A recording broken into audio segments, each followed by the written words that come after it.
Time cannot be influenced by mankind.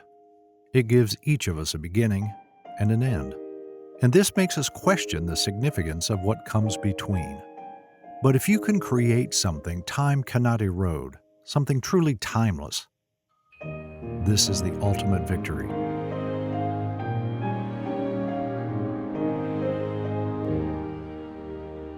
Some decisions have lifelong impacts.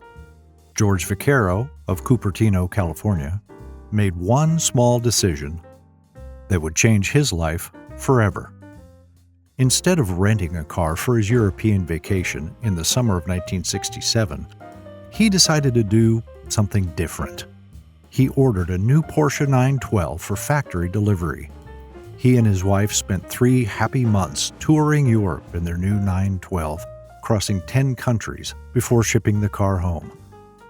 Once they returned to the States, George maintained his slate gray Porsche 912 in pristine condition for 54 more years.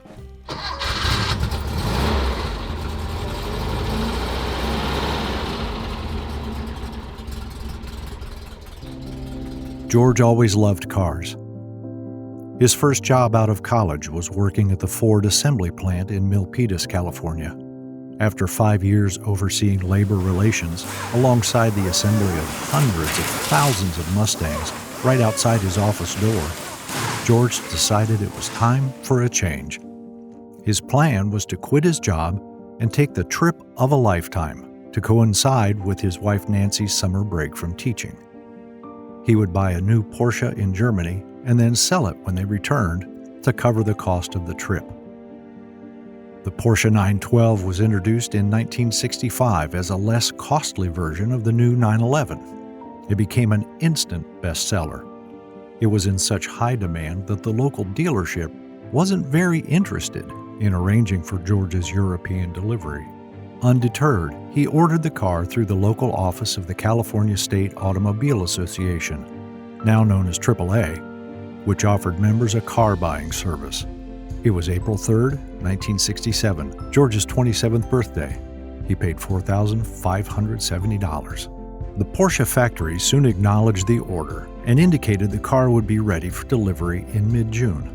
To help pay for the trip, the Vaqueros sold their 1965 Mustang convertible, then packed their camping gear and traveled to Stuttgart, Germany to pick up the finished car at the factory. George was familiar with the Ford Mustang plant, but the factory in the Stuttgart suburb of Zuffenhausen was completely different. The new cars were essentially handmade, the process slow and lacking the moving assembly lines he was accustomed to. The cars were pushed on carriages from station to station. When their new 912 coupe was driven down the ramp to greet them, they were in for a surprise. George thought he'd ordered the color Classic Silver out of the catalog. He wasn't sure if he mistakenly thought that's what the color slate was, but they told him that's what he ordered. Thankfully, they liked it, threw their bags and tent in the car, and took off. With a Michelin map and a Frommer's travel guide in hand, and everything packed carefully into their new sports car, the Vaqueros set forth on their European summer vacation. Because a majority of their funds had gone into the purchase of the car, they stayed at campsites everywhere they went for just $1 or $2 a night. They had fun figuring out how to set up their tent for the first time. George also insisted they buy a bucket and chamois so he could regularly wash the car along their journey. The 912 performed flawlessly over the 6,000-mile tour, with only regular service at Porsche dealerships across Europe. George cherished those 3 months of head-turning, seat-of-the-pants driving, including speeds of 110 miles an hour on the Autobahn, being chased into villages by small children on bikes yelling, "Porsche! Porsche!" and being asked to take photographs with the car. At the end of that summer, the 912 was shipped from Bremerhaven, Germany to San Francisco, and by this point, the thought of selling the Gray Fox, as he later named it, was inconceivable. George brought it home to Los Gatos, where it was pressed into service as a daily driver. In 1970, the Vaqueros had twin daughters, Michelle and Melissa, and the girls spent a lot of their early life riding in the back seats.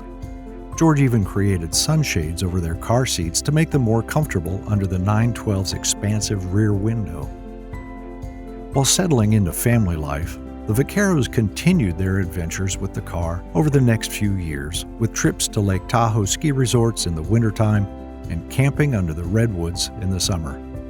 Then in 1974, with just under 87,000 miles showing on its odometer, George drove his 912 into Elliott's Foreign Car Repair in Los Gatos for a full engine rebuild, all for just under $1,000. By the late 70s, George had bought a larger car for daily use, and the Porsche became mostly a weekend driver for the next 2 decades. While he still took it out for regular Sunday drives on winding back roads, the car spent more time sitting quietly under a cover in his garage as he focused on starting his own business, a Silicon Valley executive search firm. Fast forward 25 years, and all that changed after George retired in 2000. He turned his full attention back to the Gray Fox.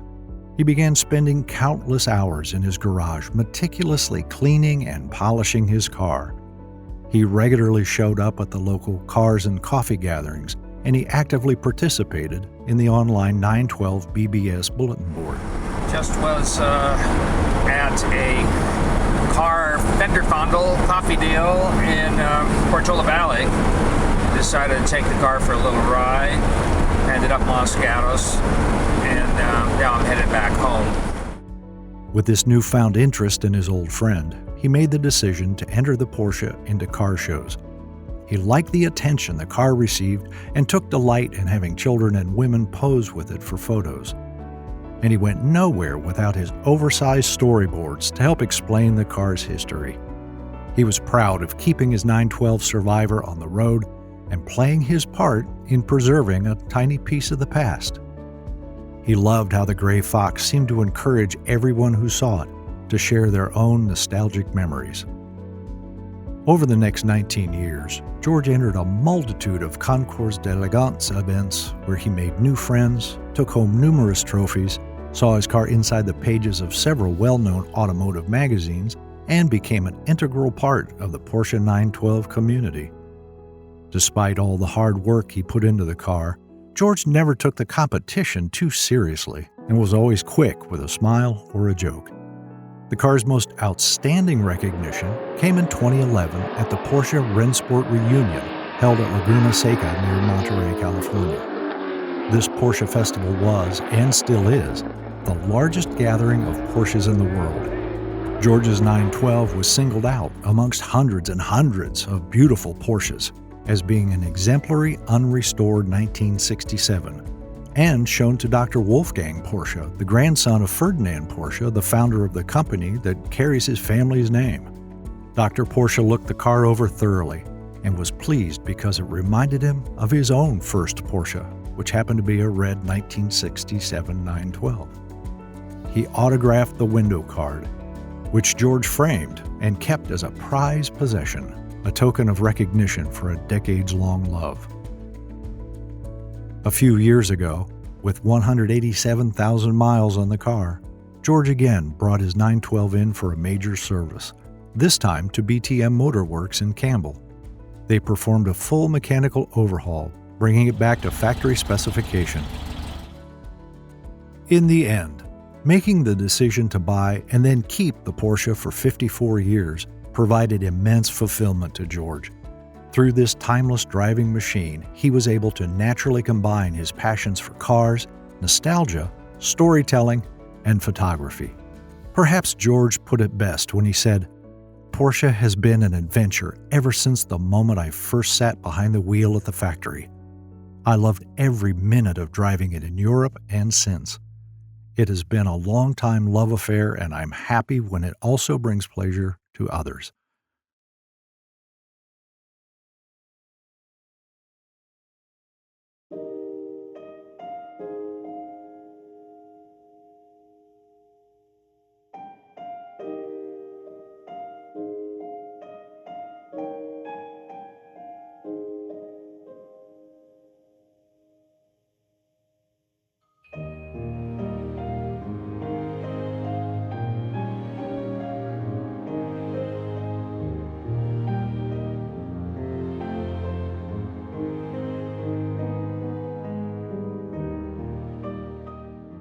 Okay, this is my 1967 Porsche 912, which I purchased and took delivery of at the Stuttgart plant on June 16th, 1967.